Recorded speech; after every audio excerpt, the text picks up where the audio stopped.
He was a genius so brilliant that even Enrico Fermi compared him to Newton. And then, one day, he simply vanished. No body, no clues, only questions. This is the haunting mystery of Ettore Majorana, the physicist who disappeared, and the world still doesn't know why. Ettore Majorana's work had an enormous impact on the world of physics. He worked with and inspired some of the 20th century's greatest minds, helping to discover the neutrino and ushering in a new era of physics in the process. So why isn't he as well known as some of his colleagues? A brilliant Italian theoretical physicist, Majorana, vanished without a trace in 1938, leaving behind a void that echoes with unanswered questions. As a pioneer in quantum mechanics and particle physics, his contributions were profound. But the circumstances surrounding his enigmatic disappearance have fueled decades of speculation and intrigue. Was he murdered? Did he take his own life? Or did he run away to start afresh? When his case was reopened in 2011, people were left with more questions than ever before. In 1923, he traveled to Rome, where he began studying engineering at the prestigious Sapienza University. 5 years later, urged on by famed physicist Emilio Segre, Majorana made a decision that would change science forever and switched his studies to physics. He quickly joined Enrico Fermi, the man who invented the first nuclear reactor, as one of his famous Via Penisperna boys. He worked with the team as a theoretical physicist. It's hard to sum up Majorana's brilliance if you haven't studied physics. Majorana's expertise primarily centered around quantum mechanics, where he displayed exceptional insight into the behavior of fundamental particles. His contributions were instrumental in advancing the theoretical foundations of quantum physics. Majorana's work focused on understanding the nature of particles, particularly fermions, and his ideas have had a lasting impact on the field. In 1929, just 23 years old, Majorana won his laurea in physics from the University of Rome, La Sapienza. The paper he published 3 years later helped lead to a whole new sub-branch of atomic physics, the study of radio frequency spectroscopy. Not long after this, in 1933, he left Italy and traveled to Leipzig, Germany. While there, he worked with and befriended yet another notable physicist, Werner Heisenberg, a pioneer of quantum physics. Majorana's research didn't just help revolutionize our understanding of quantum physics. He worked with some of the most famous physicists of the period, helping them complete their own research. Everyone who worked with him quickly gained a great respect for his work. This is best summed up by Enrico Fermi himself, who described Majorana as follows. There are several categories of scientists in the world. Those of second or third rank do their best, but never get very far. Then there is the first rank, those who make important discoveries, fundamental to scientific progress. But then there are the geniuses, like Galilei and Newton. Majorana was one of these.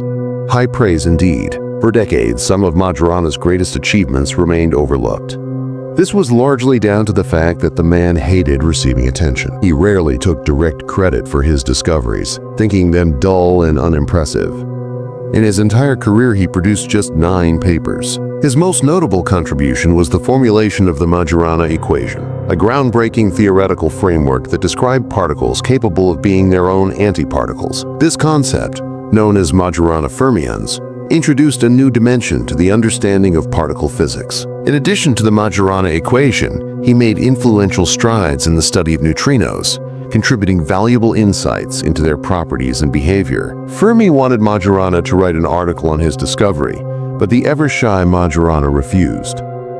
The following year, another physicist used an experiment to prove Majorana's neutron was real and earned a Nobel Prize in the process. His accomplishments were so impressive that in 1938, at the relatively early age of 31, Majorana was made a full professor of theoretical physics at the University of Naples. They required him to take no exams or prove his credentials, stating, "High fame of singular expertise reached in the field of theoretical physics." In 1933, Majorana had become seriously ill with gastritis and was showing signs of acute exhaustion. This marked a downward spiral where for 4 years he became a near total recluse. He locked himself away, rarely visiting the university and refusing to communicate with his family or friends. During this time, he published nothing, working on his theories in secret. Things looked up in 1938, by which time he had recovered enough to accept the position at the University of Naples, but it didn't last long. On March 25, 1938, he disappeared under extremely strange circumstances. It seems everyone who knew him had a different theory as to what happened. It began with the young scientist withdrawing all his funds from the bank and then traveling to Palermo from Naples. It's thought he may have been traveling there to visit a friend, Emilio Segre, who was actually in the US at the time. While in Palermo, Majorana bought a return ticket to Naples but never used it.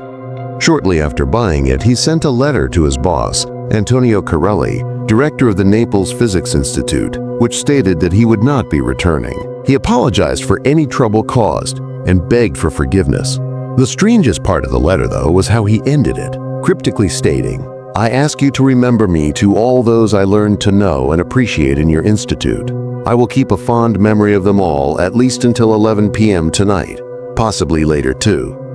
His body was never found, and the disappearance remained a mystery for decades. Some of Majorana's former colleagues suspected the man had committed suicide.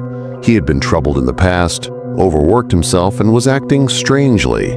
The bit about 11 p.m. tonight also had a ring of finality to it, leading some to believe he threw himself into the ocean. Others wondered whether he had retired to a monastery.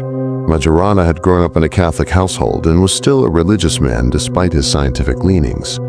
Many members of his family believed he had abandoned his old life to live a simpler one. His old confessor, Monsignor Riccieri, stated that Majorana would never have killed himself, but had experienced mystical crises in the past. And then there were those who believed he was kidnapped or murdered. When Majorana first traveled to Germany to work with Heisenberg, the Germans were in power, but the Second World War had not begun. It has been theorized that Majorana may have been kidnapped or murdered to prevent his genius from being used to build an atomic weapon, either by the Brits, Americans, or Germans. Another popular theory was that Majorana emigrated, either to Argentina or Venezuela, to start a new life. In 2011, the Rome Attorney's Office reopened Majorana's missing person case after a witness came forward, claiming to have met Majorana in Buenos Aires following WW2. In June of that year, Italy's police, the Carabinieri, announced that they had analyzed a photograph of a man taken in Argentina in 1955. Using facial recognition software, it was found the man's face had 10 points of similarity with Majorana's. They decided the two were probably the same person.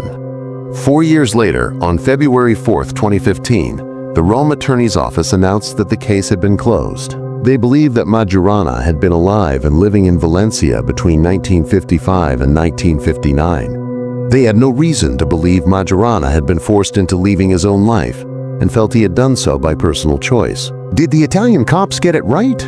Not everyone is convinced. For many, it feels like the decades-long case was wrapped up a bit too neatly and a bit too quickly. Too many questions were left unanswered. Why did he do it? What had he been doing for all those years? What happened to Majorana in the end? Despite extensive investigations and the reopening of the case, the mystery persists. Theories surrounding his fate, from voluntary disappearance to political motivations, highlight the ambiguity that shrouds this brilliant physicist's final days.